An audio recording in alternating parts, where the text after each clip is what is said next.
Hello, everyone. I am Haunting Stories, and I am here to help you today.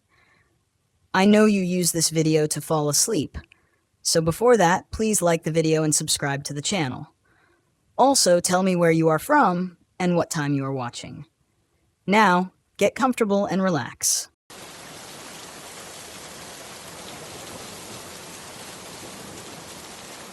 My name is Lautaro Kitty, and I'm 36 years old. This happened in the Doods Wilderness, West Virginia, during what was supposed to be a peaceful week of camping. I had no idea how quickly my retreat into solitude would turn into something out of a nightmare, one I'm still not entirely sure I escaped. I've been camping for years, usually alone. It started as a way to clear my head after I left firefighting, but it quickly became my way of life. Out here, there's no noise, no reminders of my failures, no people to disappoint. Just me, my RV, and the wild. I'd read about dolly sods online, rugged trails, beautiful overlooks, the kind of place where you could truly feel off the grid. That's exactly what I wanted. I parked my RV near a trailhead that wasn't even marked on the maps. The road had been rough, full of potholes and overgrown branches, but I liked that. The harder it was to get there, the fewer people I'd run into. The first couple of days were uneventful. I hiked, gathered firewood, and took in the scenery. The wilderness was hauntingly beautiful, mist rolling through the trees in the mornings, the sunlight casting golden patterns on the forest floor. But on the third day, things started to shift. I was out for a hike when I heard it for the first time. A faint, high-pitched whistle. At first, I thought it might be a bird, but it wasn't rhythmic, and it didn't seem to come from any particular direction. It would start, then stop abruptly, as if someone or something was toying with me. I tried to ignore it, but the sound followed me all the way back to camp. That night, as I sat by the fire, I heard it again, a long, mournful whistle that seemed closer this time. I shined my flashlight into the woods, but there was nothing there. The hairs on the back of my neck stood on end. I told myself it was just the wind. The next morning, I decided to venture deeper into the forest. I marked my path carefully, broken branches, small piles of stones, so I wouldn't get lost. The weather was strange, with the sky shifting between sunny and overcast, but that wasn't unusual in the mountains. About an hour in, I came across something odd, carvings on a tree. They were fresh, not the kind of marks that years of growth would stretch and fade. There were symbols, circles, arrows, and stick figures with hollow, featureless faces. I touched the bark, half expecting it to feel hot or cold, but it was just wood. Still, it sent a shiver through me. I kept going, but the forest seemed wrong. The trees were denser here, their branches twisting unnaturally. The ground was covered in moss that felt too soft, like stepping on a sponge. The whistle came again. Faint, but persistent. It almost sounded like it was calling my name. By the time I turned back, I realized the trail markings I'd made were gone.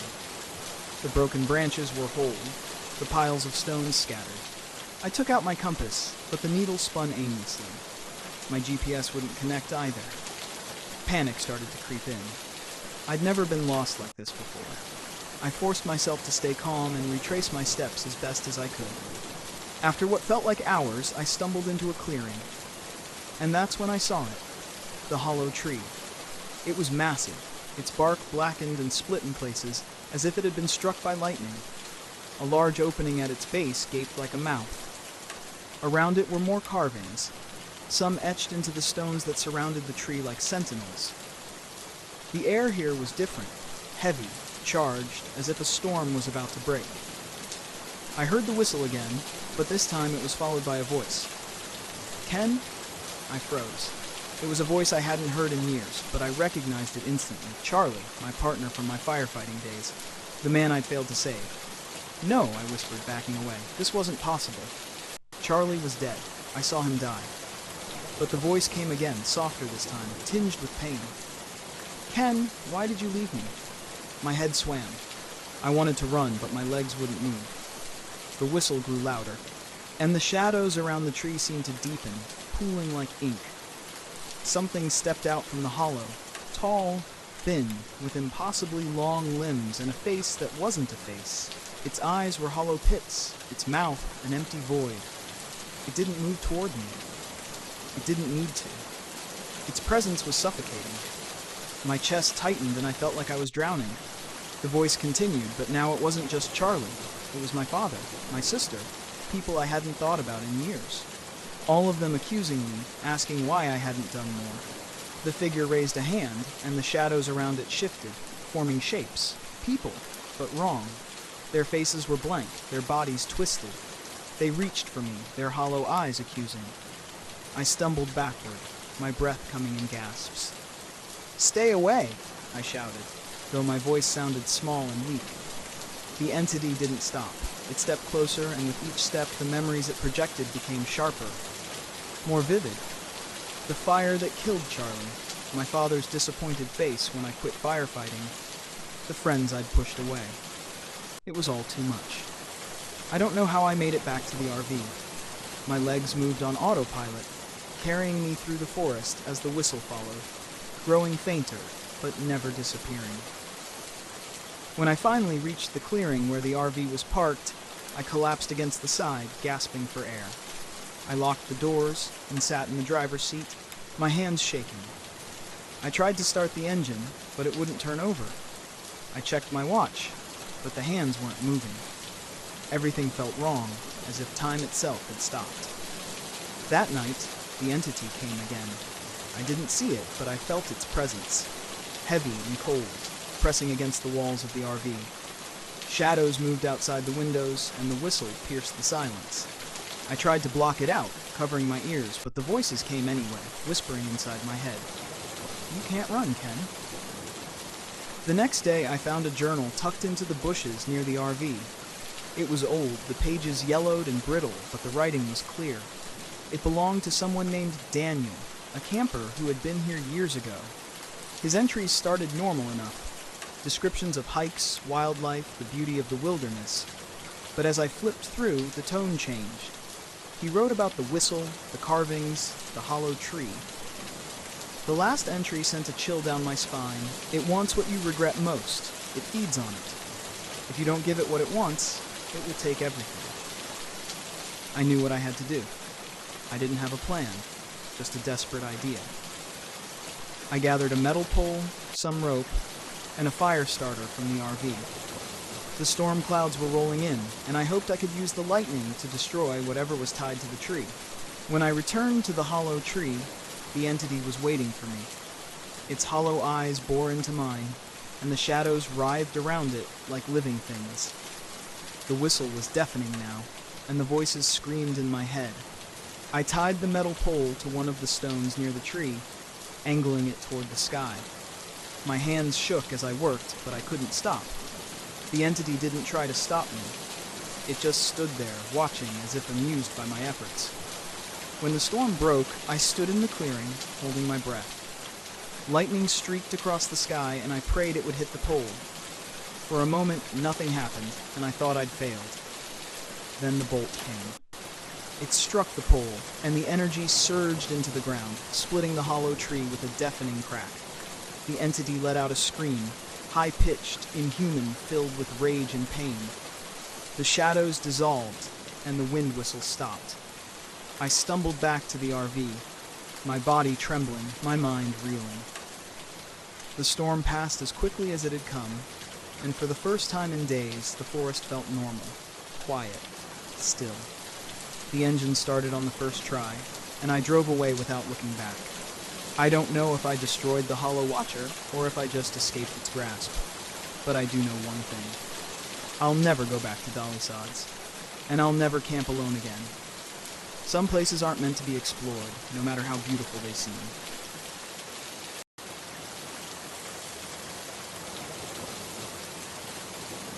The fog was thicker than I'd expected.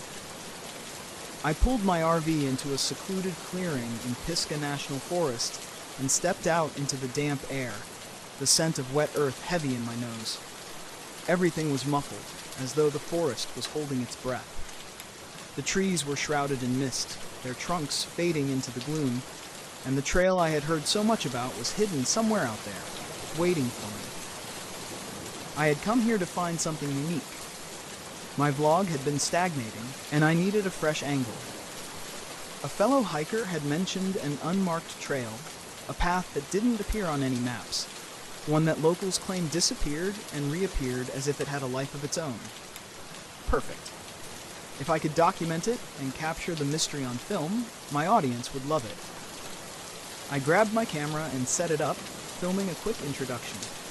Hey everyone, it's Ben here, and I'm in the middle of the misty Pisca National Forest, about to track down the infamous Vanishing Trail.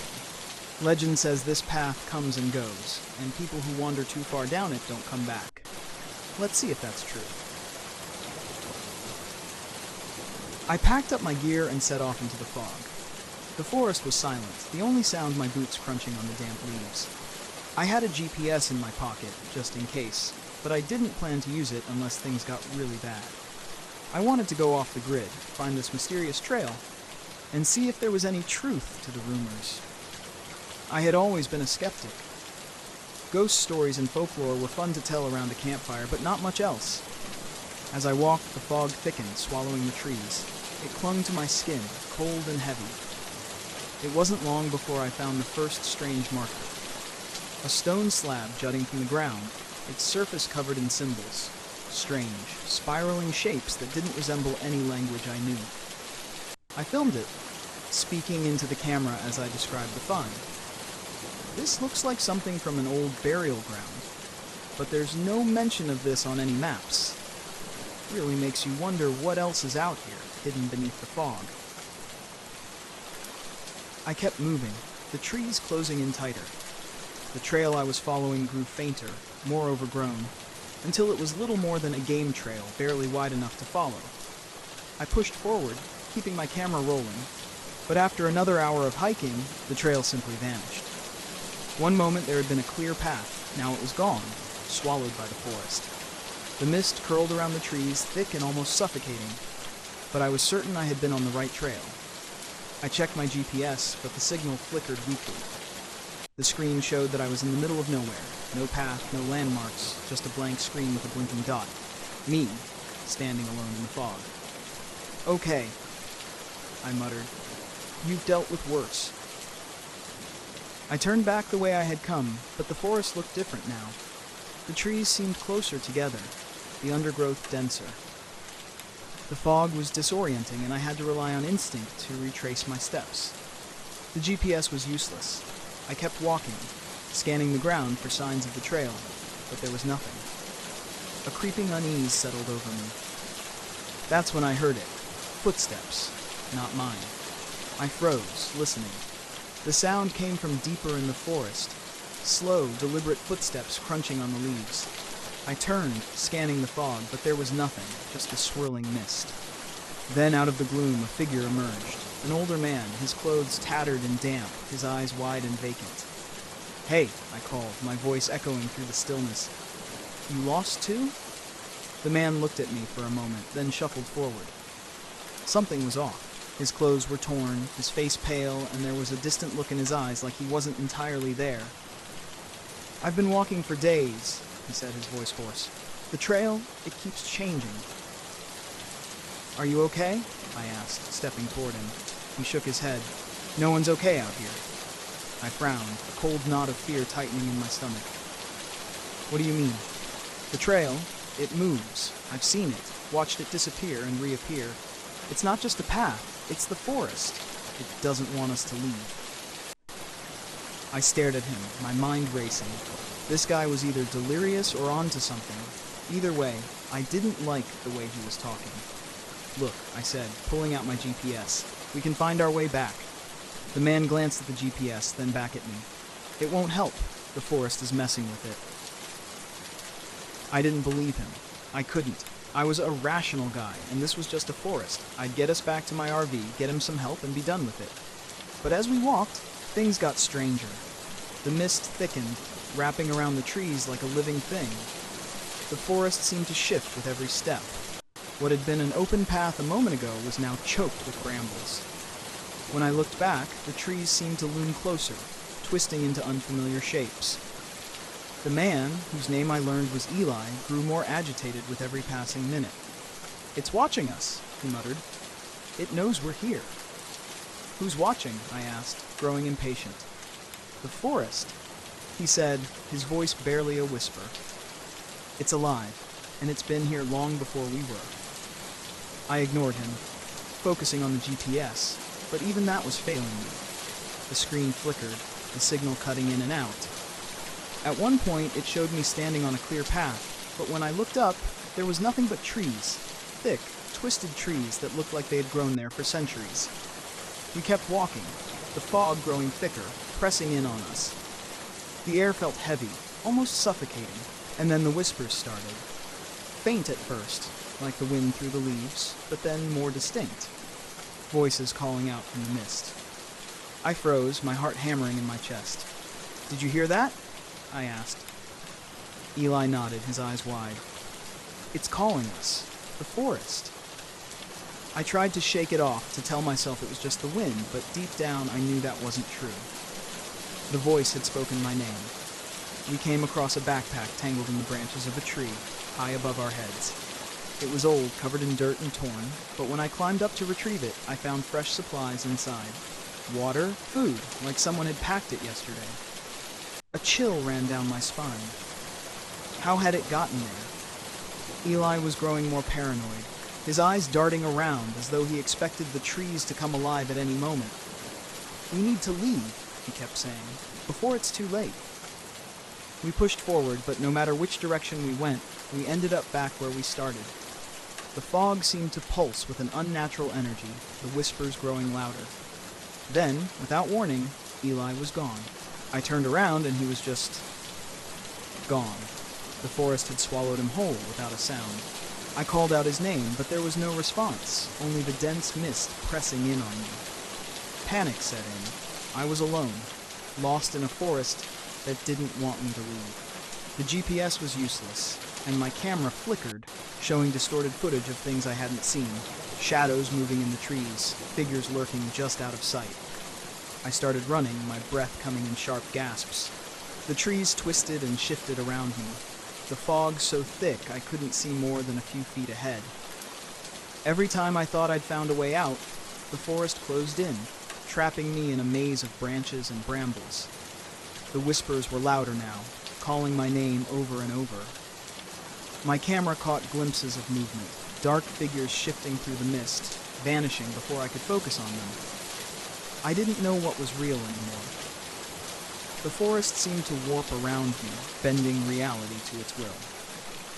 Then, just as suddenly as it had begun, the fog broke.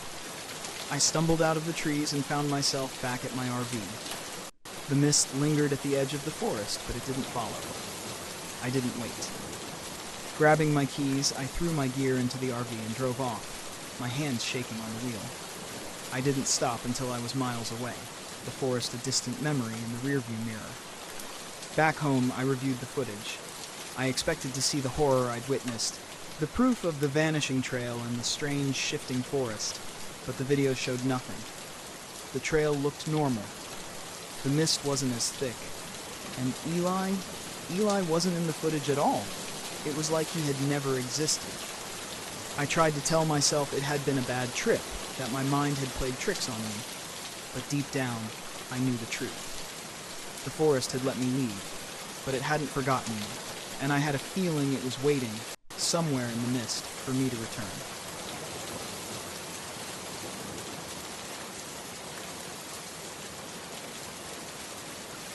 My name is Ronald Lopez, and back in 2019, I took my RV up to the rugged coastlines of Acadia National Park in Maine.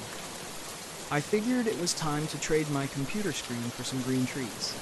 After all, my doctor said that touching grass wasn't just a meme, but actual medical advice. You see, I've been a software engineer for the past 12 years, and my idea of a wild time is merging code without any conflicts. So, when my buddy Jeff bet me that I couldn't survive a week without Wi-Fi, I took it as a personal challenge. Plus, I thought it would make for a great story to tell at parties, assuming I ever started going to those. The drive to Acadia was surprisingly smooth, aside from my RV's GPS trying to reroute me into the Atlantic Ocean. Recalculating, More like miscalculating, I muttered. By the time I reached the park, the sun was casting golden hues over the granite cliffs, and I felt a strange mix of excitement and sheer terror. Nature and I aren't exactly on speaking terms, but hey, even introverts need some vitamin D. I found a secluded spot near a cluster of pine trees overlooking the ocean. It was breathtaking. I set up camp, lit a fire after watching a quick tutorial I had downloaded beforehand, old habits die hard, and settled into a folding chair with a paperback novel. Look at me, living like a 19th century poet, I chuckled. As night fell, the stars emerged in a dazzling display I hadn't seen since I was a kid. Away from the city lights, the Milky Way stretched across the sky like a spilled carton of glitter. I was so absorbed that I almost didn't notice the faint sound of footsteps behind me. Expecting company? I joked to myself, turning around. Nothing but trees and shadows. Must have been a critter, or so I hoped. I decided it was a good time to retreat into the safety of my RV. You know, the one with locks.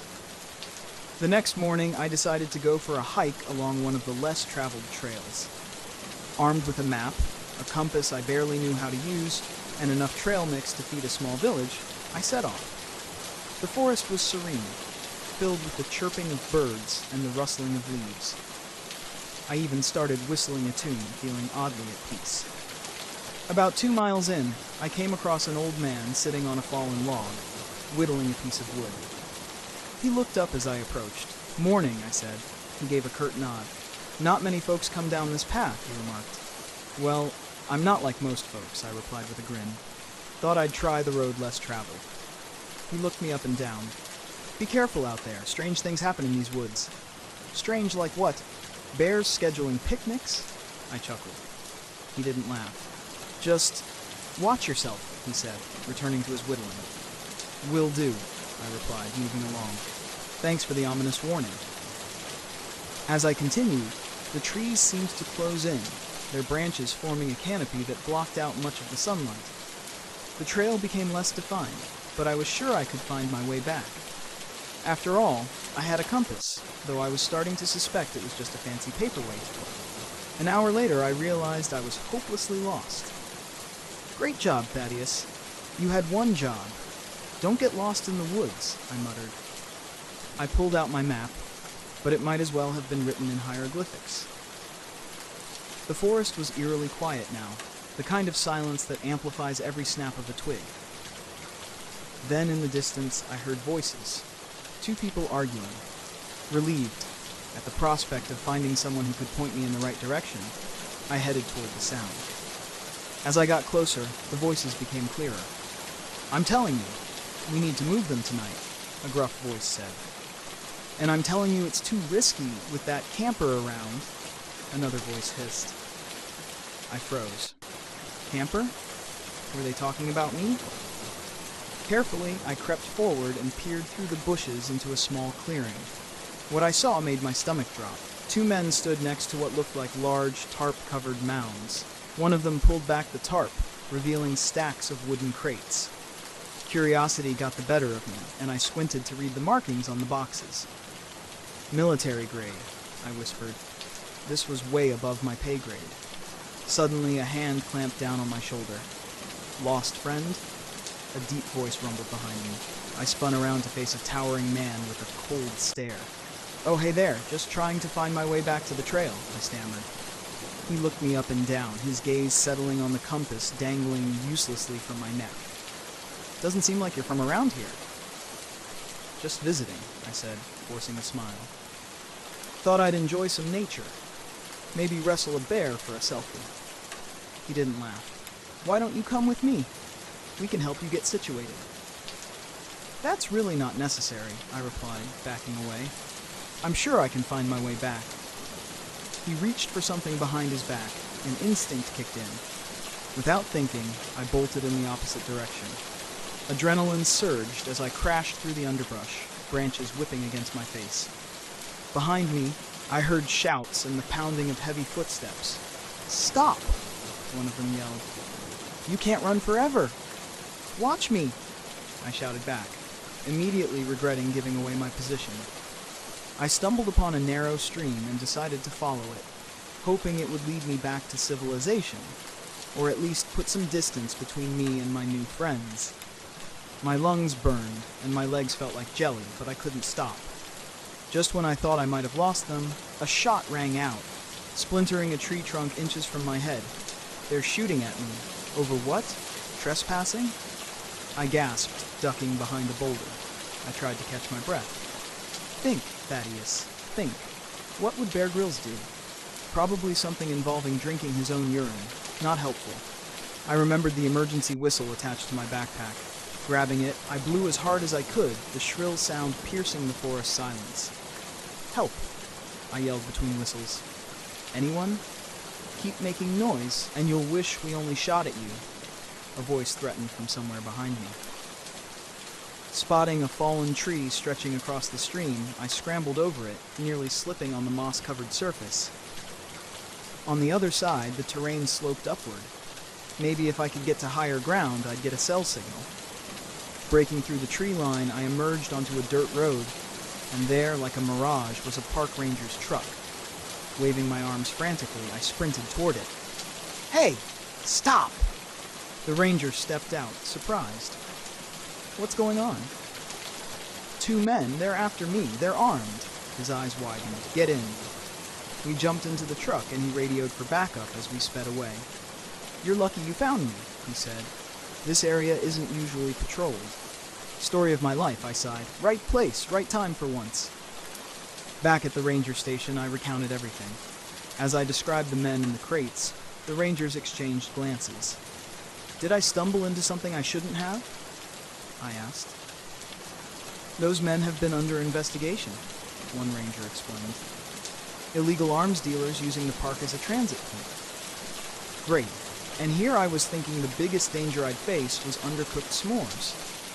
They assured me they'd handle it and advised me to stay within populated areas for the remainder of my trip. Not needing more encouragement, I decided to cut my adventure short. As I packed up my RV, I couldn't shake the feeling of being watched. But a thorough scan of the area showed nothing unusual. Maybe I was just jumpy, or maybe I needed to invest in some less adventurous hobbies, like knitting. Before leaving town, I stopped by a local diner for one last decent meal. The waitress, a cheerful woman named Mabel, poured me a coffee.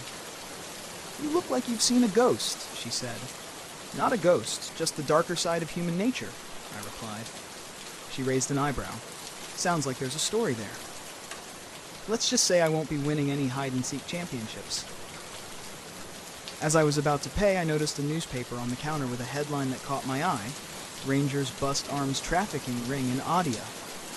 Well, I'll be, I murmured. Crazy world we live in, Mabel commented. You never know what's happening right under your nose. Tell me about it, I said, leaving a generous tip. Back on the road, I reflected on my not-so-relaxing getaway. Maybe nature and I weren't meant to be after all. Or maybe I just needed to pick safer parks, ones not hosting clandestine criminal activities.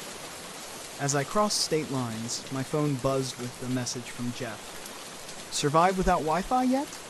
I smirked and typed back. You have no idea. Later that evening, parked at a well-lit campground with plenty of families around, I decided to do a bit of digging.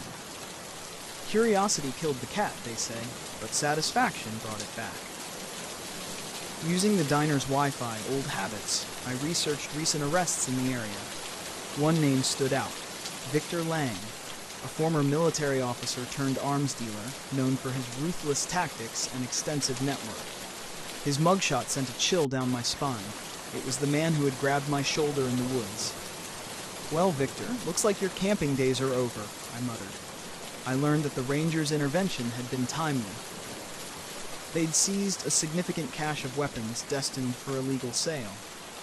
Several associates were still at large, but the operation had been crippled. Feeling a mix of relief and residual adrenaline, I shut my laptop.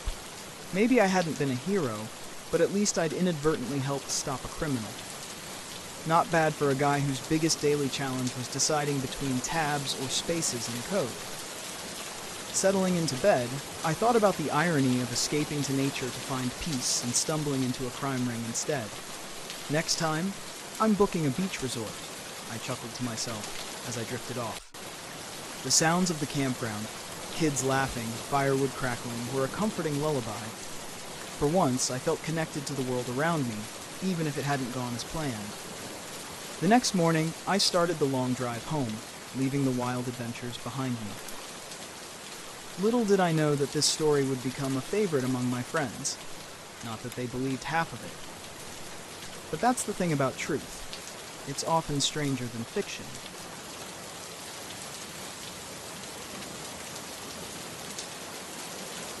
Story 4. I never wanted to take the job. Not this one. But when the bills pile up and your savings start running dry, you do what you have to, even if it means going back to the place you swore you'd never see again, Dead Man's Pass. It was Eddie's death that did it. 15 years ago, I lost my brother on that road. His rig skidded off a curve and plunged into the canyon.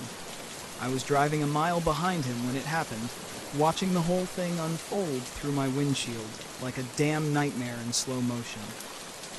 I've never been the same since. I never could forgive myself for not doing more, for not being there to help.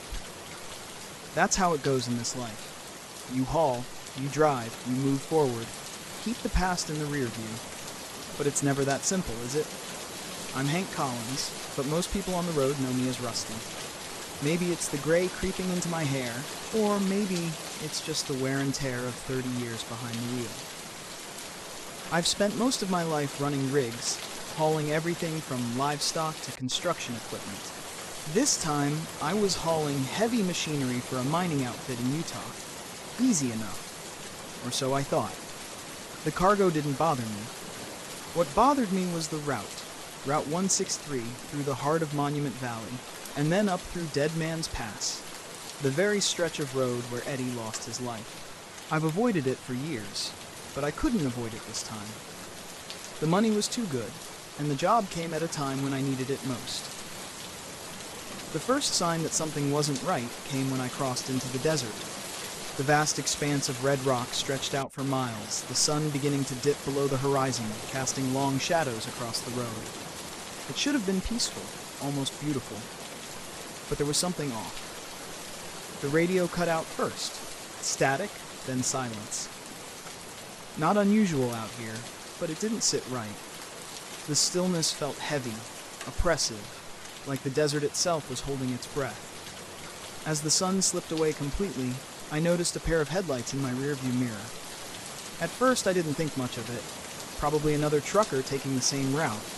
But as the miles passed, those headlights never got closer. They stayed there, far back, but steady, as if whoever was driving had no intention of passing or falling behind, just keeping pace. I tried to shake it off, focusing on the road ahead.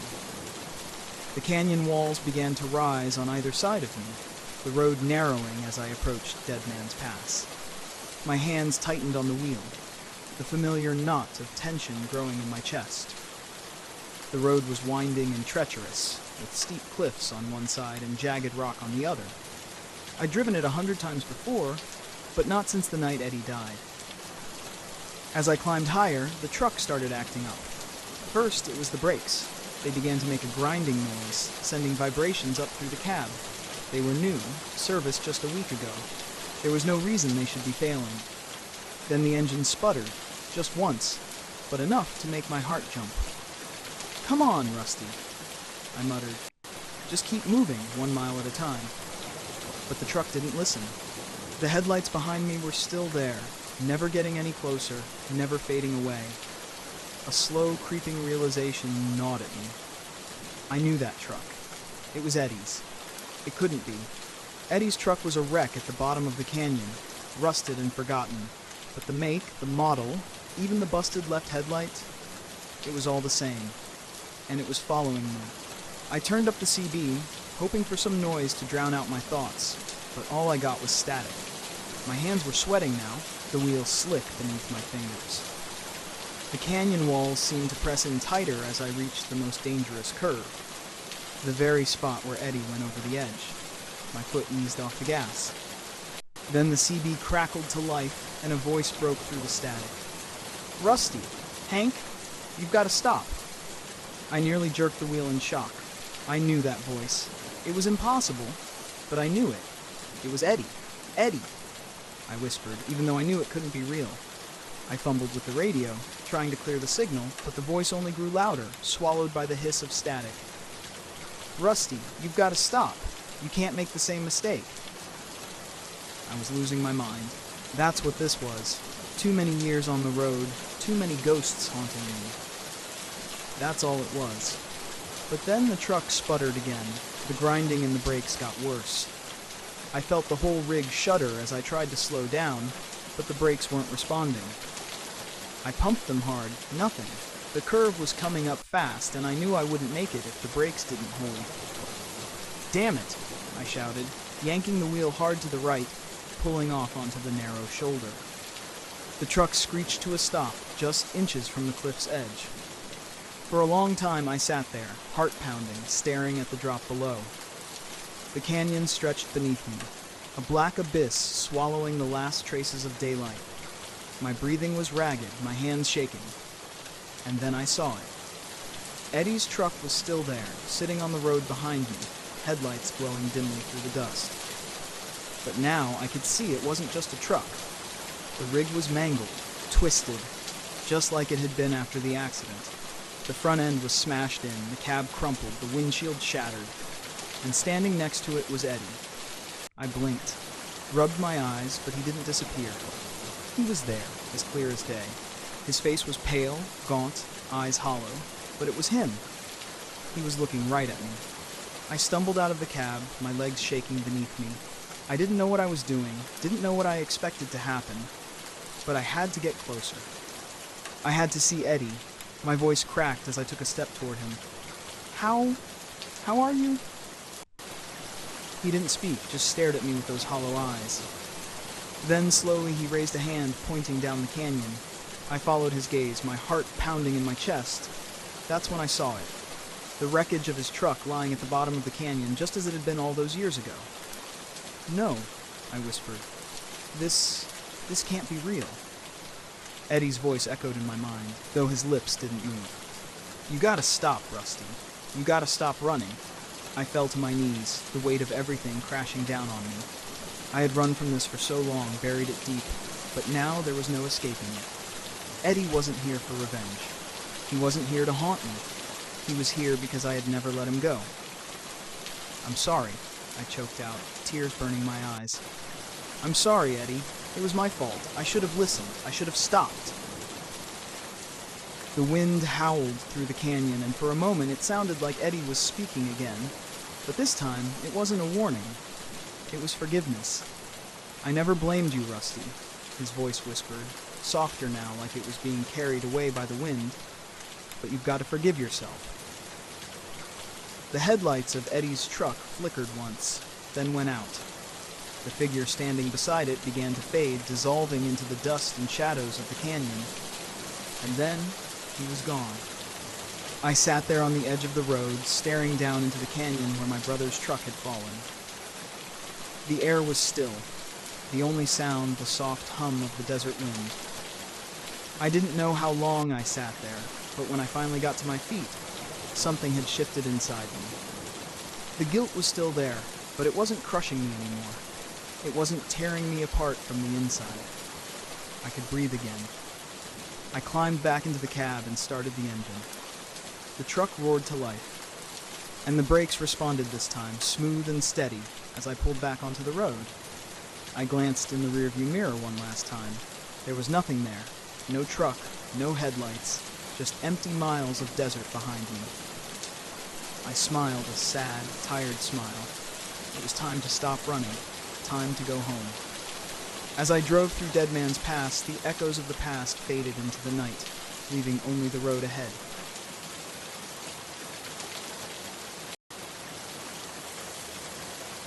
I thought the desert would heal me. Red Rock Canyon was supposed to be a place to clear my head, to sit in silence and let the vast, empty land take away the chaos of the last few months. I had lost everything, my wife, my job, and I needed something, anything, to remind me there was still some peace left in the world. Instead, it felt like I had driven into a nightmare. I parked the RV at the far end of the campground, as far away from the few other campers as I could get. I wanted solitude. To think, or maybe to stop thinking. I wasn't sure. The sun was setting as I stepped out, casting a deep orange glow across the red sandstone cliffs. It was beautiful. The kind of beauty that made you feel small, like the world was too big for you to matter. Maybe that was what I needed. I had been driving for hours, with only the occasional crackle of the radio for company. The RV was old, creaking and groaning as I navigated the winding roads into the canyon. It had seen better days, much like me. As I stretched, a low rumble came from under the hood. "Great," I muttered, giving the RV a half-hearted kick.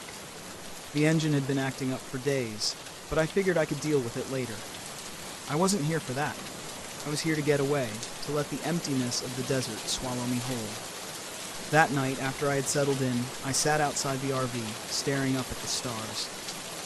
Out here, away from the city, the sky was incredible, clear, endless. But as the stars twinkled overhead, I noticed something strange. At first I thought they were planes, blinking in and out far above the canyon, but then they moved too fast, too erratically. I leaned forward, squinting. There were 3 of them, glowing faintly blue, darting through the sky in impossible patterns. They weren't planes. I wasn't sure what they were. I stood up, craning my neck to follow their path as they circled overhead. One by one, they blinked out, and the desert was silent again. Just stars, I told myself, even though I knew that wasn't true. The next morning, I woke to find the RV's battery nearly dead.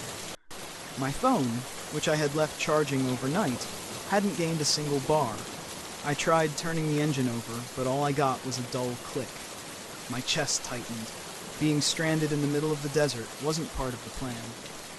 I had enough food and water for a few days, sure, but the isolation was starting to feel less like a retreat and more like a trap. Milo's RV was parked a few spots down, his beat-up vehicle sitting in the shade of a large rock formation.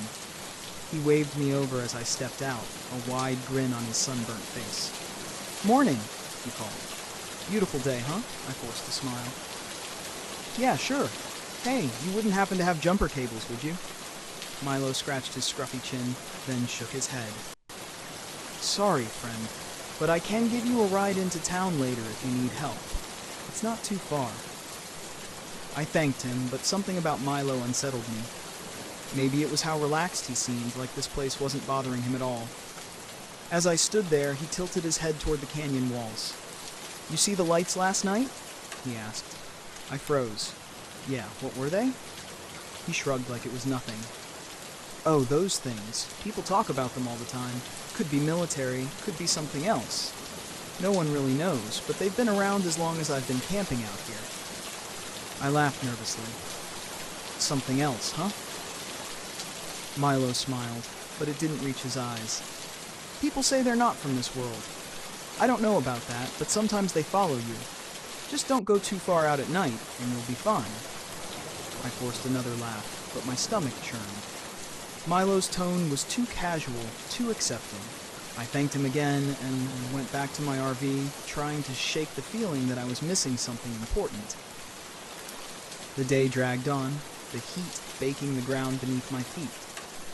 I spent the afternoon hiking a short trail near the campground, trying to clear my head, but the vast emptiness only made me feel more alone. I kept thinking about the lights, how they had moved, how they seemed to watch me. That night, they returned. I was sitting outside again, nursing a warm beer and staring at the sky when I saw them. 3 faint blue lights hovering over the canyon. This time, they were closer, too close. They flickered almost playfully, darting back and forth like they were searching for something. I stood up, my heart pounding. It didn't make sense. Nothing about this place made sense. I backed toward the RV, never taking my eyes off the lights, but as I reached for the door, the lights blinked out, gone, just like that. A cold breeze swept through the canyon, and I shivered. It was too quiet. No wind, no insects, nothing, just the dead, suffocating silence of the desert. Then the RV lights flickered once, twice and went dark.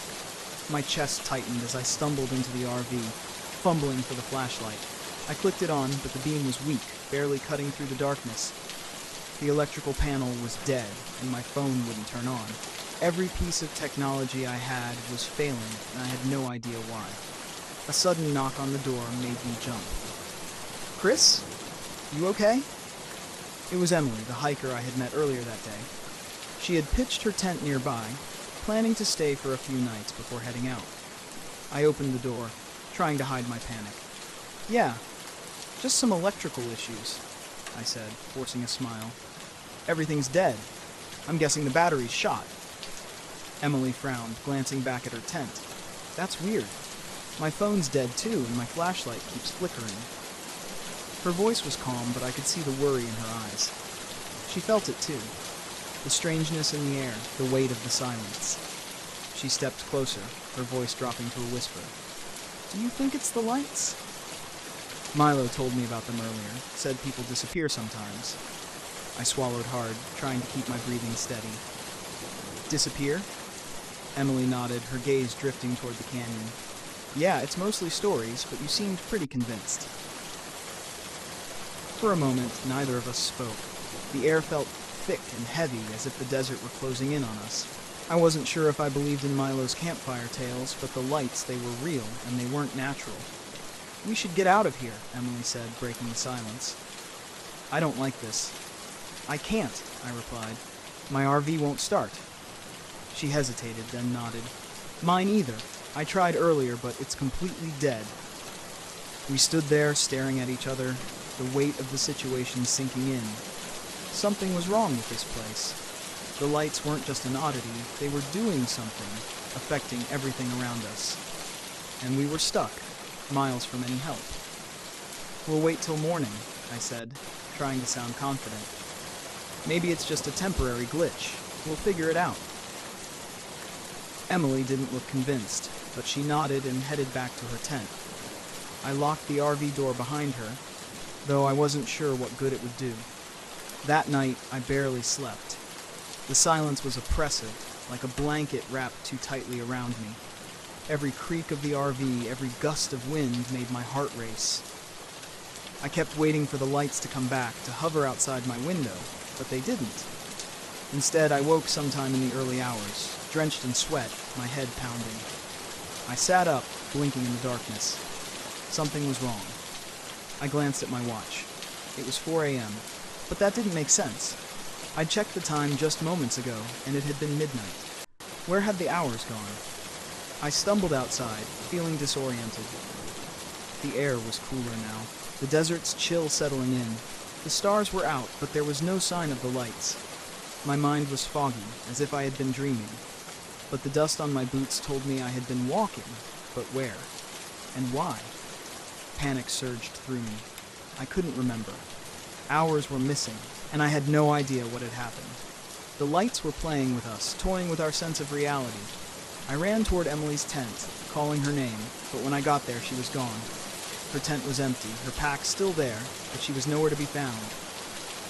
"Emily!" I shouted, my voice echoing off the canyon walls. Nothing. The only sound was the wind. I backed away, my heart hammering in my chest. This wasn't real. It couldn't be. But the lights, the missing time, it all pointed to one terrifying conclusion. We weren't alone.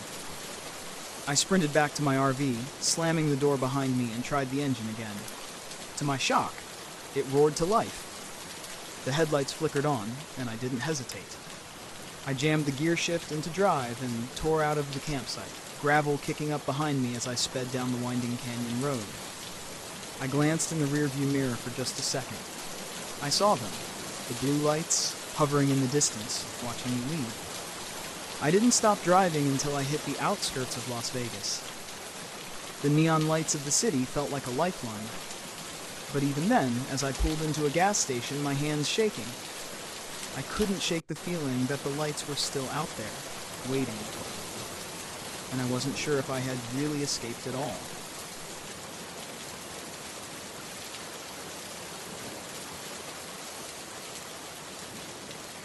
My name is Jeffrey Walker, and back in 2019, I took my RV up to the Custer National Forest in Montana. I figured escaping the city for a week would do me good, even if my idea of roughing it usually involves forgetting my phone charger. After a grueling year crunching numbers as an accountant, I craved the simplicity of the wilderness. No spreadsheets, no meetings, just me and the great outdoors. I joked with my friends that I'd probably get lost without GPS, but secretly, I was excited for an adventure. The drive was serene. Towering pines lined the winding roads, and the crisp mountain air seeped through my open windows. I hummed along to classic rock tunes, feeling lighter with each mile that distanced me from the concrete jungle. Upon arriving at the campground, I noticed it was sparsely populated, exactly what I wanted. I parked my RV in a secluded spot near a gentle stream. As I set up camp, an older man named Hank strolled over from a nearby site. "First time up here?" he asked, a friendly grin beneath his bushy mustache. "Is it that obvious?" I chuckled, wrestling with a tent pole that seemed determined to defy me. He laughed. "Need a hand?" "Sure, unless you want front row seats to me losing a fight with camping gear." Together, we got the tent pitched in no time. Hank shared a few tips about the area, good fishing spots, trails worth hiking, places to avoid. He mentioned a trail that led to an old abandoned mining town a few miles deeper into the forest. "Why is it abandoned?" I asked. "Just dried up," he said with a shrug. "But some folks say it's haunted." I raised an eyebrow. "Ghost stories already? You work fast." He smiled. "Just keeping the tradition alive. You take care out here." That evening, I built a small campfire and cooked dinner. The stars emerged, brighter than I'd ever seen them. As I sat there, sipping a beer, I felt a contentment that had eluded me for years. The next morning, curiosity got the better of me. I decided to hike to the old mining town Hank had mentioned. I packed a day bag, grabbed my map, and set off. The trail was overgrown in places, but the path was still visible. About an hour in, I stumbled upon a dilapidated cabin. It looked like it hadn't seen visitors in decades. The door hung ajar, creaking softly in the breeze. I peered inside. Just old furniture covered in dust and cobwebs. "Looks like the cleaning service skipped this one," I muttered. Continuing on, I noticed the forest grew denser. The canopy above thickened, filtering the sunlight into dappled patterns on the ground. The air felt cooler, and the sounds of wildlife seemed to fade. After another hour, I reached the remnants of the mining town. Weathered buildings leaned at precarious angles. Windows were shattered, roofs caved in. There was an eerie stillness to the place. I wandered through the main street, or what was left of it, taking in the ghostly atmosphere. As I approached what appeared to be an old general store, I spotted fresh footprints in the dirt. Maybe Hank wasn't kidding about ghosts, I joked to myself, though a prickle of unease ran up my neck. I followed the footprints around the back of the store and found a makeshift campsite. There was a small tent, a smoldering fire pit, and scattered belongings. It looked recently abandoned. "Hello?" I called out. "Anyone here?" No response. I glanced around. There was a notebook lying near the tent. Curiosity piqued. I picked it up. Flipping through the pages, I realized it was filled with handwritten notes, ramblings about purification, cleansing, and making sacrifices to redeem the unworthy. "Well, that's not creepy at all," I whispered, my attempt at humor falling flat. A sudden snap of a twig made me spin around. A man stood a few yards away, watching me intently. He was tall and gaunt, with unkempt hair and clothes that looked like they'd been through a war zone. "Can I help you?" I asked, trying to keep my tone light. "You're trespassing," he replied, his voice flat. "Sorry, I didn't realize. I thought this was abandoned." He took a step closer. "It's not. Leave."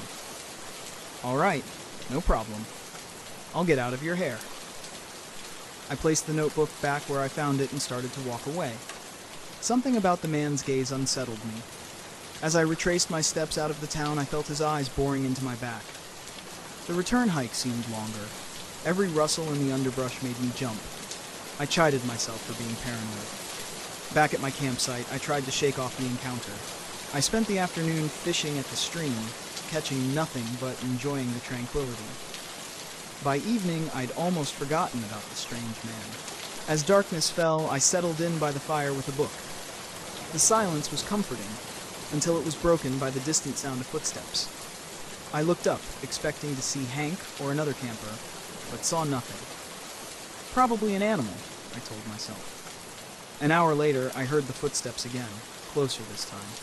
I stood up, shining my flashlight into the woods. The beam illuminated the trees, but revealed nothing else. Hello? Is someone there? Silence. Unease crept back in. Deciding it was best to turn in, I locked the RV door and settled into bed. Sleep came fitfully. A loud thud jolted me awake. I sat up, heart pounding. The clock read 2:17 a.m. Holding my breath, I listened intently. Another thud, this time accompanied by the sound of something scraping against the RV's exterior. I crept to the window and peeked out. In the dim moonlight, I saw a figure standing near the fire pit. It was the man from the mining town. He was holding something long and sharp. A machete. Okay, this is officially not funny, I whispered. He began circling the RV, dragging the machete along the metal side, creating a shrill, grating noise. My mind raced. I reached for my phone to call for help. No signal, of course. Should have invested in that satellite phone, I muttered. I remembered the flare gun stashed in the emergency kit. Grabbing it, I weighed my options. Firing it might scare him off or attract help. As I contemplated, a voice called out, "Come out, we need to talk." "Yeah, I bet we do," I said under my breath. He banged on the door. "You're contaminated. You need cleansing." "Fantastic. A lunatic. Leave now or I'll call the police," I shouted. He laughed, a hollow, chilling sound. "They can't help you out here." I loaded the flare gun, aimed it at the door, and waited. Suddenly, the window beside me shattered. I stumbled back as his arm reached through, swiping the machete wildly.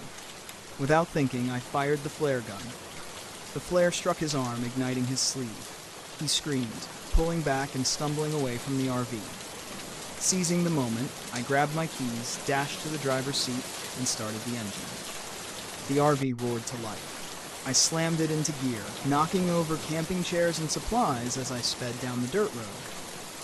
In the side mirror, I saw the man standing in the middle of the road, flames flickering on his arm, watching me disappear into the night. My hands trembled on the wheel. I needed to get to safety. The nearest ranger station was miles away, but I didn't dare stop. After what felt like an eternity, I saw lights ahead, the ranger station. I reported what happened. They took our statements, looked through the torn-up clothes, and even brought in a few other rangers to comb through the area. One of them, an older guy, pulled me aside, mentioning that they'd been tracking rumors of people disappearing around those woods for years, but had never found enough evidence to act on it. He muttered about strange types that passed through Glacier. But when I asked if he'd ever heard of Rick, he just shook his head, looking uneasy. The woman I'd saved never gave me her name, just thanked me before hitching a ride out of town with another ranger. I can't blame her for wanting to put as much distance between herself and that place as possible. Later, I heard a few of the rangers talking about what they'd found when they checked the site we'd escaped from. More clothes, scattered bones. Not animal bones either. They were all arranged in strange patterns, like some twisted display. The older ranger looked at me and said it seemed like some kind of ritual, a grim collection of people who'd likely never be identified. He didn't say more, but I saw it in his face. Whatever they'd found, it was enough to disturb even a man who'd seen just about everything. I packed up my RV that night, left Glacier National Park, and never looked back. Whatever Rick was doing out there, whatever twisted purpose drove him, I wanted no part of it. He'd shown me exactly what he was capable of, and I had no doubt he'd keep going, with or without us. And as I crossed state lines, I kept seeing his face in my mind, that eerie calm, the way he talked about his subjects.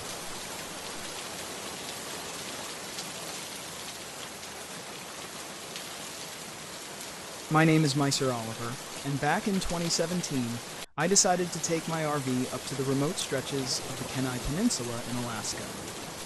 I'd always been a fan of the great outdoors, fresh air, towering pines, and the kind of silence you can't find in the city.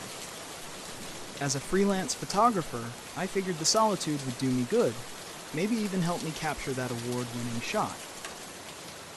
I had recently gone through a rough patch, a breakup that left me questioning if my jokes were really as funny as I thought. Why did the Scarecrow win an award? Because he was outstanding in his field. I'd quit, only to be met with groans. Maybe my sense of humor needed a new audience. The drive was long but scenic. Snow-capped mountains loomed in the distance, and crystal-clear rivers snaked alongside the winding roads. When I finally reached the RV park near Kachemak Bay, it was nearly dusk. A handful of other RVs dotted the area, but they were spaced far apart, giving everyone a sense of privacy. After setting up camp, I decided to stretch my legs. I wandered toward the communal fire pit, where a few campers were gathered. An older couple, the Hades, greeted me warmly. "First time up here?" Mr. Hades asked. "Yeah, thought I'd try my luck photographing some eagles," I replied. "Be careful if you wander too far," Mrs. Hades warned. "People have gone missing around these parts."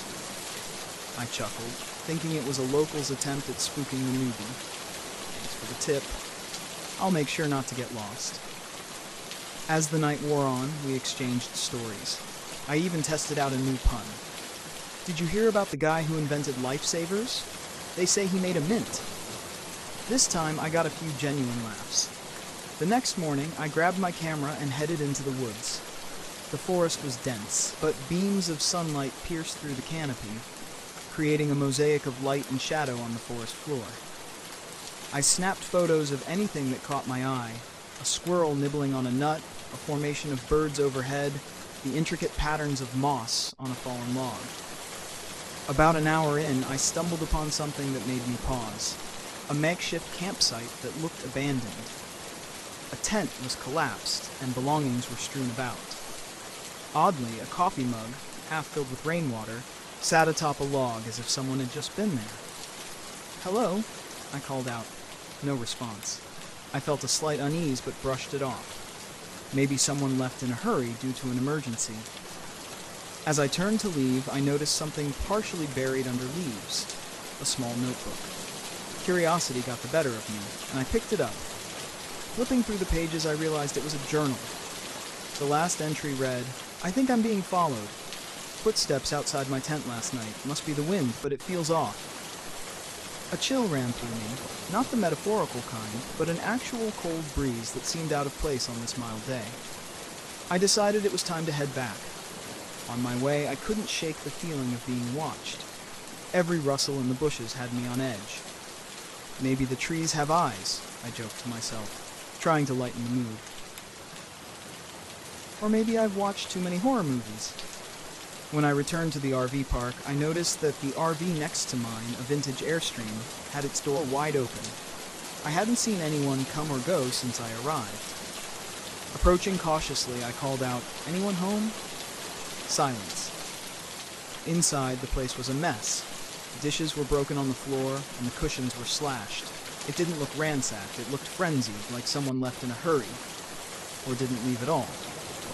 I backed out and went straight to the park's main office. The manager, a gruff man named Dale, looked up from his magazine as I entered.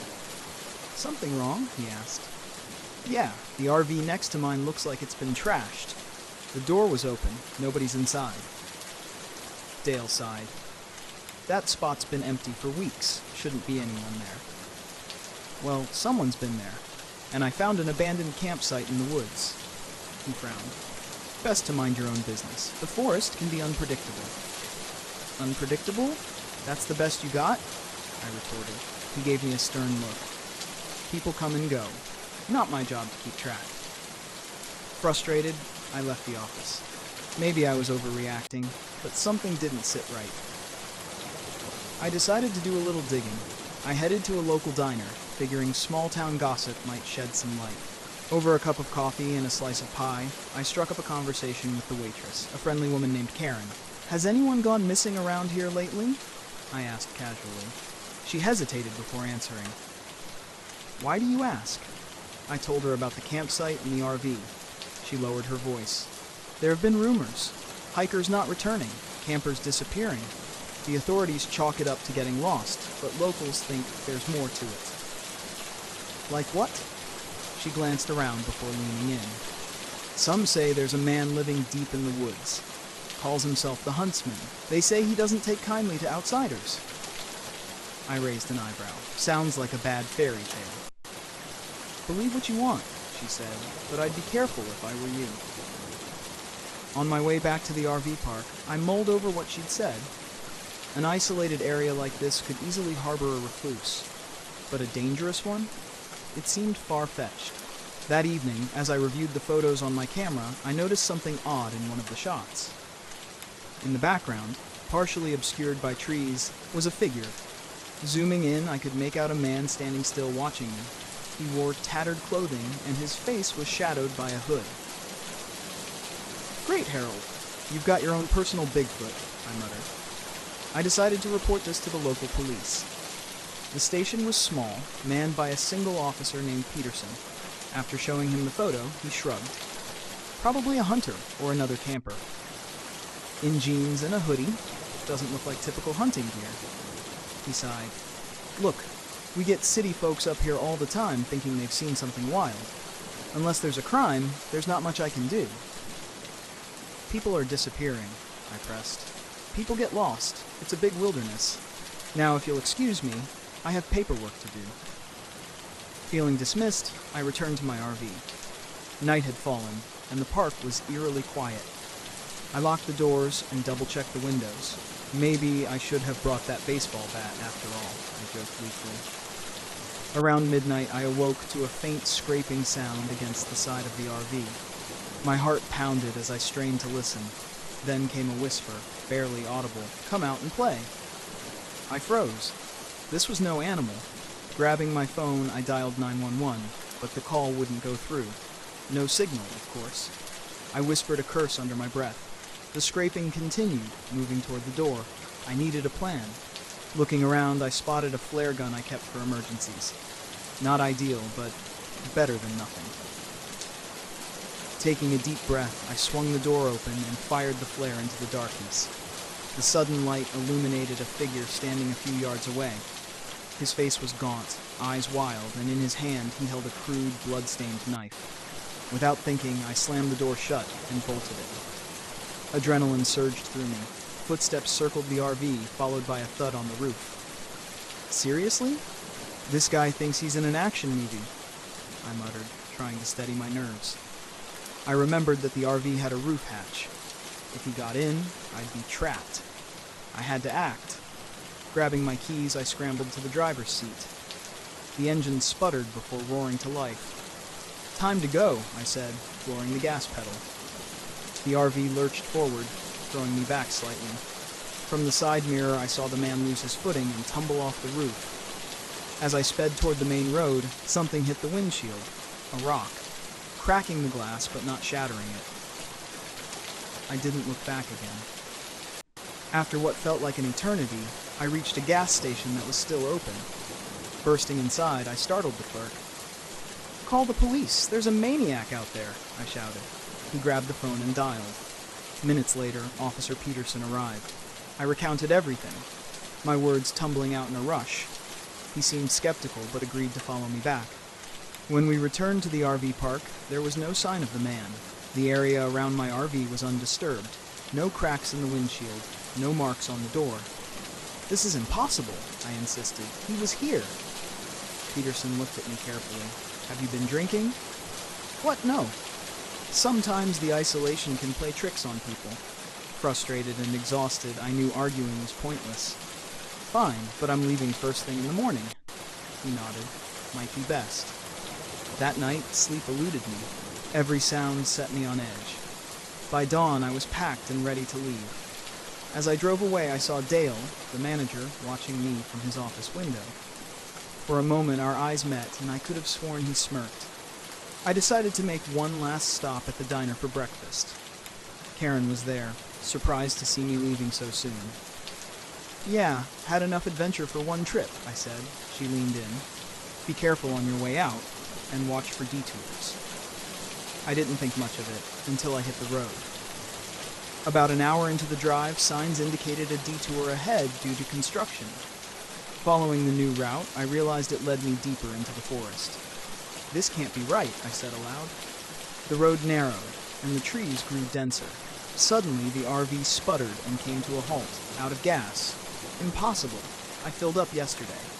Stepping outside, I felt the weight of the silence. No birds, no rustling leaves, just stillness.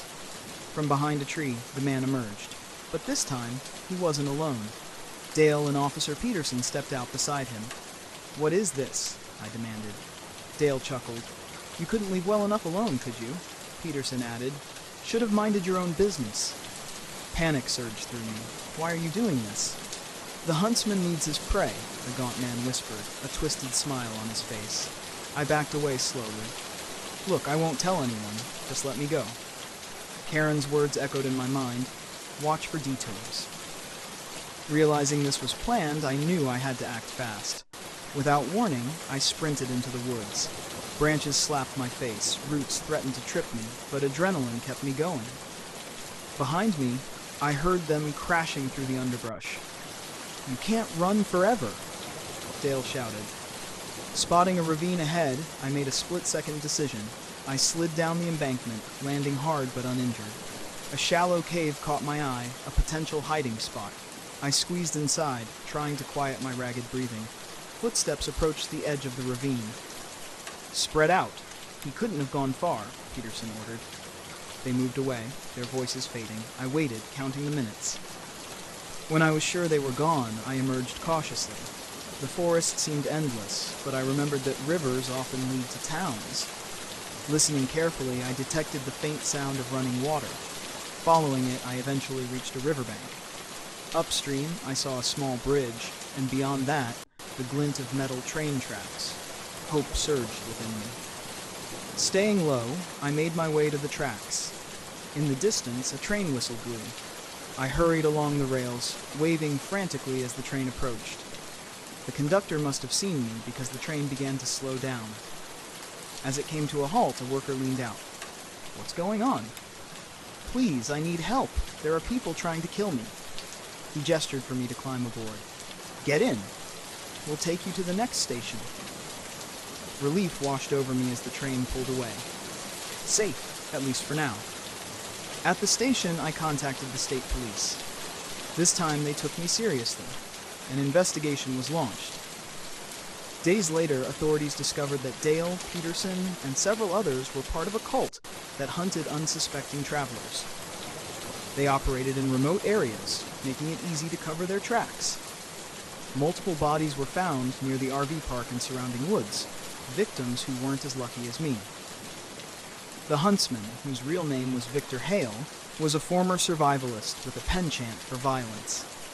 His motivations were rooted in a twisted belief that he was cleansing the world of outsiders. With the ring exposed, arrests were made. The RV park was shut down, and the area became the subject of national news. As for me, I returned home, grateful to be alive. My brush with death had been too close, too real. I later learned that Karen had tipped off the authorities anonymously, providing crucial information. Her subtle warnings had been her way of helping without drawing attention. In the end, justice was served, and the victims' families got the closure they deserved.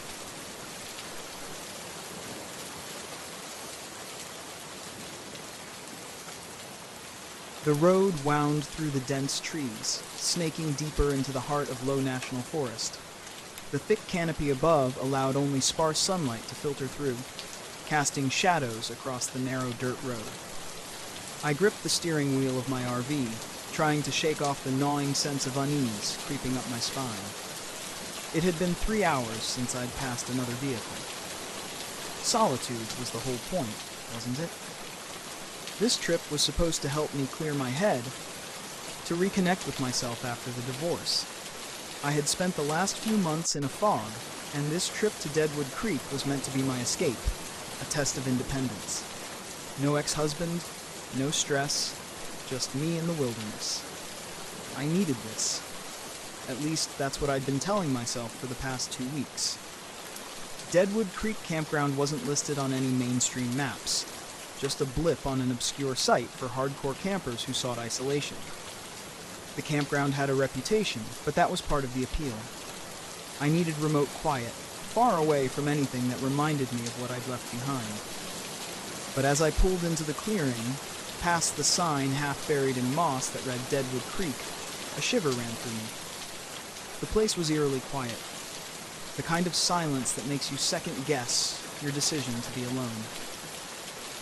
I parked the RV near a small, trickling creek. The only other vehicle was an old, beat-up camper a short distance away, nestled under the towering pines. It was empty, no sign of movement, no campfire. Good. I wasn't in the mood for socializing. I stepped out into the cool afternoon air and surveyed the site.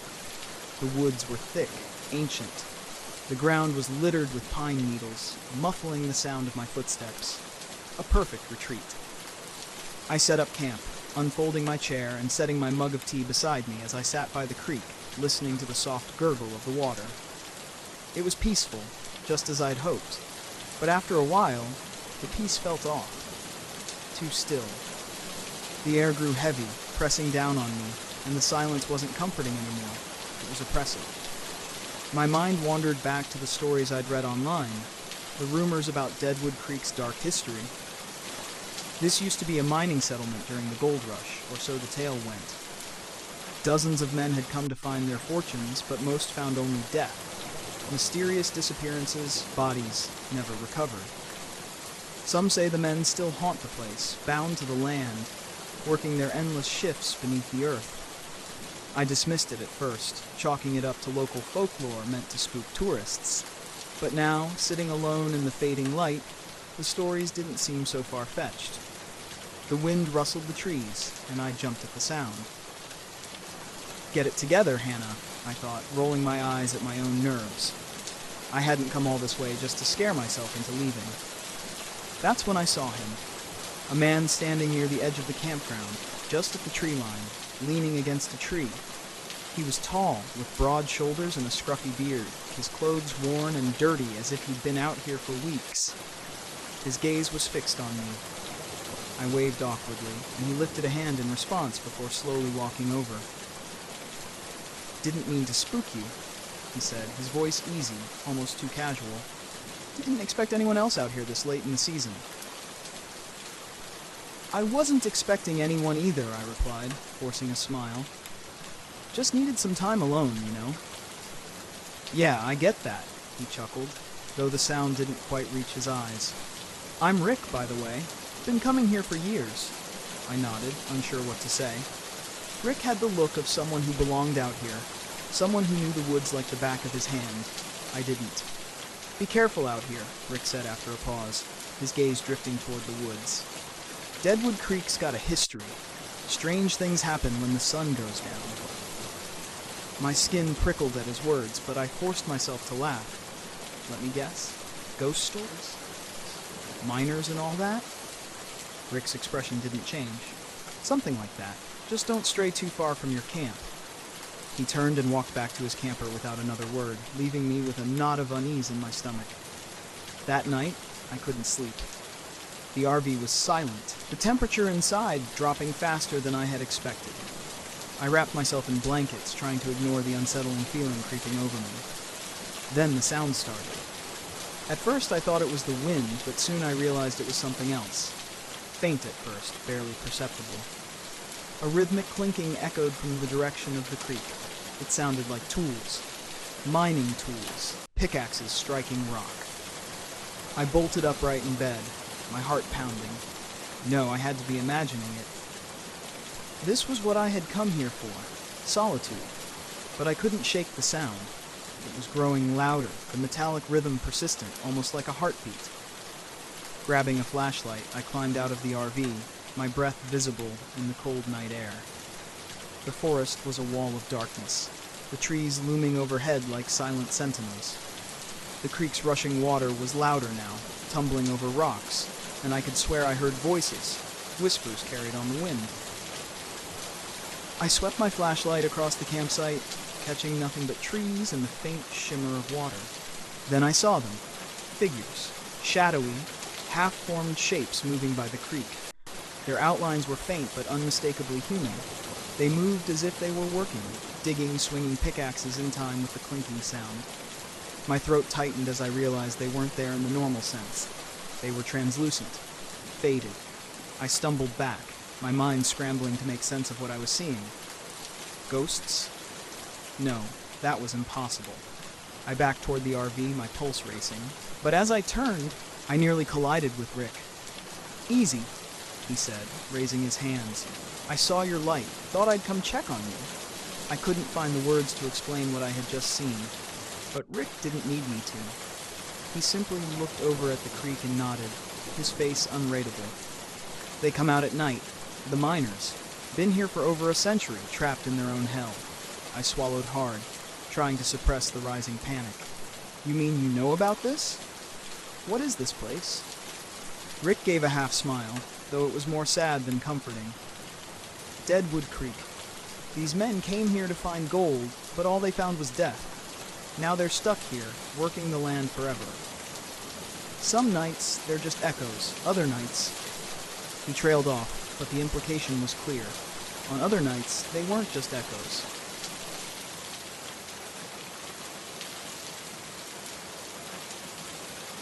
My name's Robinson, and back in 2016, I took my RV up to the Uncompahgre National Forest in Colorado to get a bit of solitude. I figured a few days in the quiet woods was what I needed after a brutal stretch at my job. That, and a chance to unwind and catch up on some reading I'd been putting off for too long. The campsite was perfect. A little slice of isolation in a pine grove near a mountain stream. There weren't any other campers around, just the way I liked it. After parking, I set up a small fire pit, rolled out a camp chair, and opened a cold beer. It wasn't until dusk that I noticed the first strange thing. Hanging from a tree just outside the edge of the camp was a bundle of what looked like animal bones tied together with rough twine. I remember squinting at it, trying to figure out if I was looking at some kind of decoration or a hunter's marker. I shrugged it off, figuring it was something left behind by previous campers. Maybe someone with an odd sense of humor. But as night settled in, there was a strange tension in the air, a feeling like the forest was aware. That's the best way I can put it. And then there was a sound, a low, distant snap of a branch. Now, I'd done plenty of camping, so I knew the usual sounds: animals rustling, branches falling, even the distant howl of a coyote or two. But this wasn't that. It felt deliberate, calculated, like someone was creeping around my campsite, observing me. I called out, maybe hoping it was another camper who had just happened upon the spot. Silence. Not even the crickets joined in. Figuring it was probably my own nerves getting the best of me, I settled back in my chair, trying to brush it off. Maybe I even laughed a little, reminding myself I was out here to relax. But then, just as I was starting to unwind, another noise cut through the night. This time, it was closer, and it didn't sound natural. It was a low, whispering voice somewhere in the trees. I couldn't make out the words, but it had a strange rhythm, almost like a chant. I froze, listening harder, trying to pinpoint where it was coming from. A chill crept up my spine, and I cursed myself for not bringing anything stronger than a pocket knife. Then there was a flash of movement. I turned my flashlight toward the trees and saw him. A man, standing just outside the ring of light.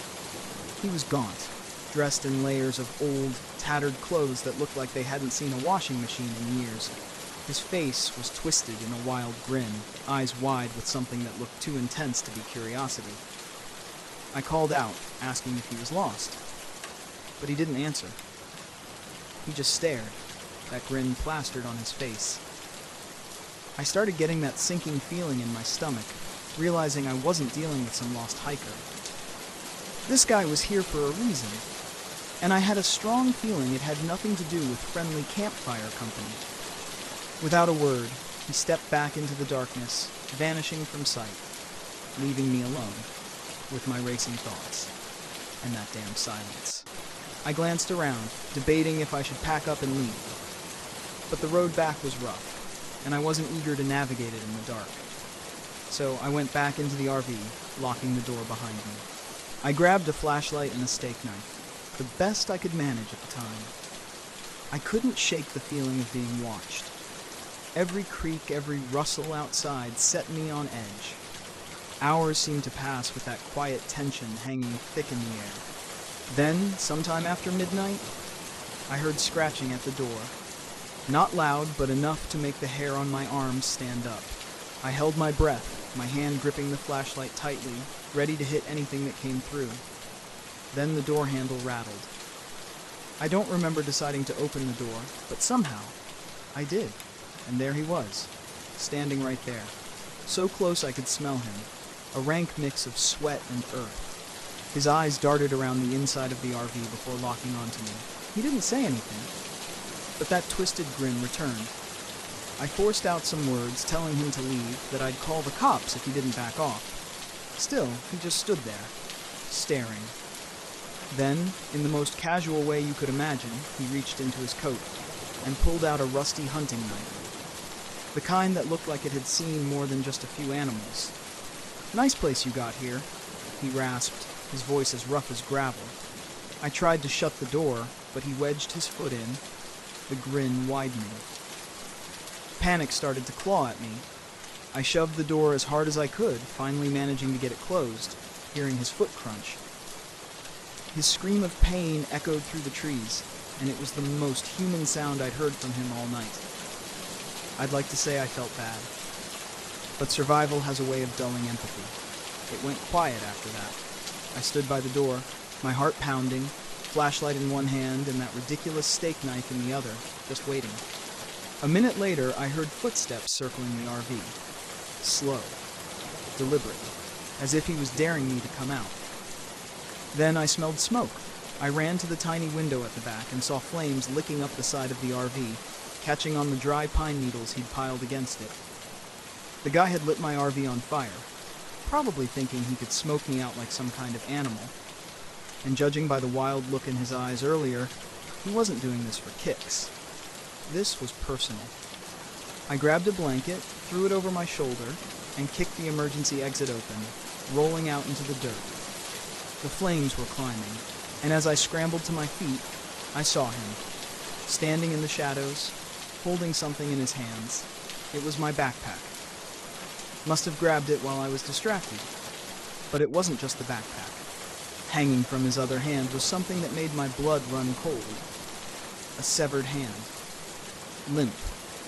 Dripping. The nails were caked with dirt, and I recognized the wristband on it. It was from a kid I'd seen camping with his family a few miles down the trail earlier that day. My mind reeled. I wanted to turn, to run, but I couldn't. The twisted satisfaction on his face as he held that hand was paralyzing. I don't know what kind of person it takes to do something like that, but I knew I didn't stand a chance if I tried to reason with him. He tossed the hand to the ground between us, as if he was offering me some kind of twisted trophy, and in that moment, I knew. This wasn't just about scaring me. This guy was a predator. Someone who'd done this before, and planned to do it again. I backed up slowly, and he matched me, step for step, that knife glinting in his hand. I could feel my pulse hammering, knowing that if I made one wrong move, he'd close the gap in an instant. My options were narrowing by the second. Then, I remembered the emergency flare in my pocket.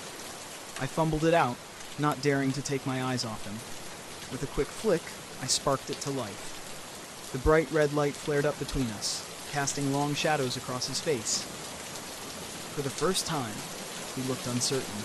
It was just enough. I sprinted, hurling the flare behind me, hoping the light and heat would buy me a few seconds. I tore down the trail, lungs burning, not daring to look back. I didn't stop running until I saw the lights of a ranger station up ahead. I stumbled in, gasping, barely able to get the words out. By the time the rangers got to my campsite, my RV was a charred skeleton, and there was no sign of him. All they found was a pile of bones, some still smoldering, and a tattered piece of cloth with a name stitched into it. Later, they told me he'd been living out in those woods for years, scavenging from campers, picking them off one by one. They called him the Hermit of Uncompahgre. A ghost story turned real. As for me, I've never been back, and I don't plan to.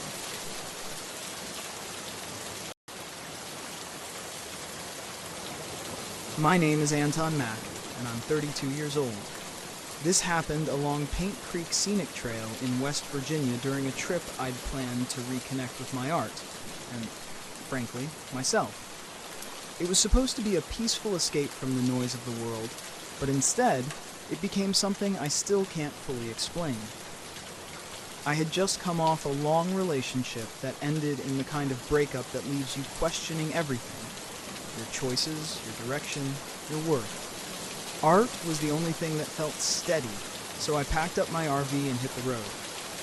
Paint Creek had come up in my research as a serene, lesser-known spot for nature lovers. I thought it would be the perfect place to spend a few days sketching and painting in solitude. When I arrived, the place was exactly as described: quiet, secluded, and hauntingly beautiful. The creek meandered through dense woods, its surface catching the sunlight like shards of glass. The leaves were just starting to turn, and the air carried a faint chill that hinted at the coming fall. I parked my RV near an old wooden bridge that crossed the creek. The bridge looked like it belonged in a ghost story, its weathered boards sagging slightly, but I couldn't resist its charm. I set up camp and spent the first day wandering the trails and sketching the landscape.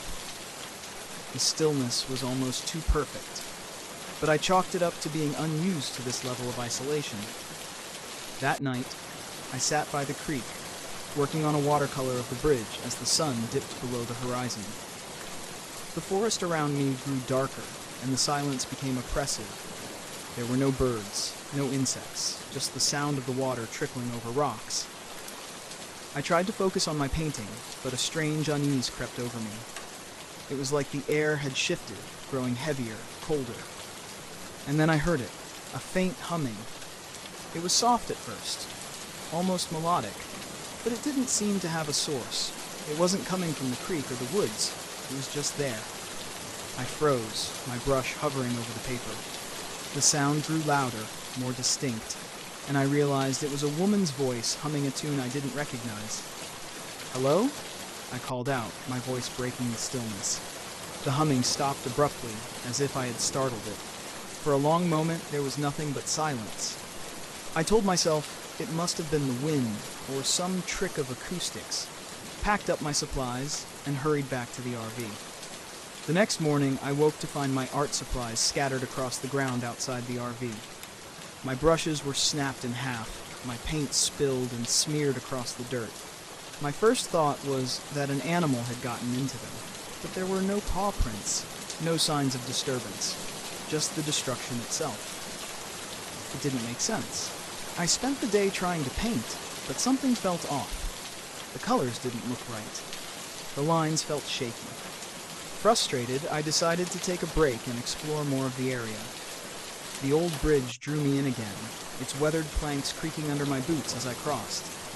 The creek below was impossibly still, its surface like a mirror reflecting the gnarled trees overhead. On the far side of the bridge, I noticed something etched into one of the trees, a name and a date carved deep into the bark. Margaret, 1873. The letters were uneven, as if done in haste, but what caught my attention was the feeling that swept over me as I touched the carving. A sudden, overwhelming sadness that didn't feel like my own. That night, the humming returned. I was inside the RV, trying to sketch, when I heard it again, drifting through the stillness.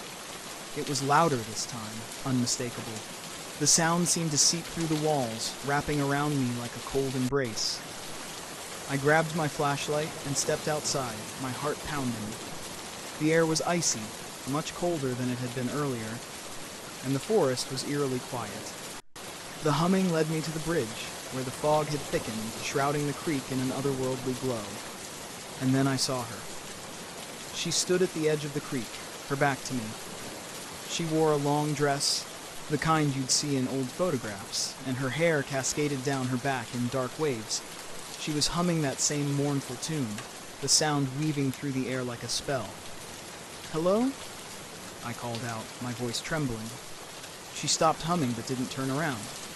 I took a hesitant step closer, and as I did, she began to dissolve, her form breaking apart like mist until there was nothing left but the fog. I stood there, frozen, unsure if what I'd seen was real or some trick of the light and my overactive imagination. The next day, I decided to drive into town to clear my head. At a small gas station, I struck up a conversation with the attendant, an older man who seemed to know the area well. "You're camping by the bridge, aren't you?" he asked when I mentioned Paint Creek. "Yeah, why?" He hesitated, then said, "People say it's haunted. They call her the Lady of Paint Creek. Story goes, she was abandoned by her husband during a harsh winter. He promised to come back for her, but he never did. She waited by that bridge until she froze to death. Now she haunts the creek, looking for people to join her." I laughed nervously, but his expression remained serious. "I'd avoid that bridge if I were you," he added, "especially at night." That evening, I couldn't stay away. Something about the Lady of Paint Creek drew me in like a moth to a flame. I set up my easel near the bridge, determined to capture her essence in my painting. As the hours passed and the sun dipped below the horizon, the fog rolled in again, and the humming returned. This time it was louder, more insistent. The air around me grew colder, and when I looked up, there she was, standing in the middle of the bridge. Her face was pale, almost translucent, and her hollow eyes bore into mine. She didn't move, but the humming turned into words, a whisper that sent chills down my spine. "Stay with me." I backed away, but my foot slipped on the wet grass, and I fell. When I looked up, she was gone, but the feeling of her presence lingered, heavy and suffocating. I grabbed my supplies and ran back to the RV, locking the door behind me. That night, I dreamed of her. In the dream, I was standing on the bridge, staring down at the icy water. She appeared beside me, her hand cold as she touched my arm. "He left me," she whispered, her voice filled with sorrow. "They all leave." When I woke, I couldn't shake the feeling that she was still there, just beyond the edges of my vision. I knew I had to do something to end this, to break her hold on me. On my final night at Paint Creek, I returned to the bridge with my sketchbook and paints. The fog was thicker than ever, and the cold seeped into my bones. I set up my supplies and began to paint, my hands trembling as I worked. I painted her story, the bridge, the creek, her lonely figure waiting in the snow. As I finished, the humming surrounded me, and she appeared again, this time closer. Her hollow eyes were filled with tears, and she reached out a hand toward the painting. I stepped back, unsure of what to do. "You're remembered now," I said, my voice breaking. "You're not forgotten." She stared at the painting for what felt like an eternity. Then she dissolved into the mist, her presence lifting like a weight from my chest. The forest grew quiet again, and for the first time I felt a sense of peace. I left Paint Creek the next morning, the painting tucked safely in the RV. It's one of my best works, but I've never been able to sell it. Something about it feels sacred, like it belongs to her. Even now I hear her humming in my dreams, but it's softer now, almost peaceful, as if she's finally found rest. And maybe, in a way, so have I. That's it for today's tale from Haunting Stories. If you have a story worth sharing, drop it in the comments or send it our way. Don't forget to subscribe and share with your fellow thrill seekers. As always, The Haunting Stories thanks you for unlocking today's tale. Until next time, the haunting awaits your return.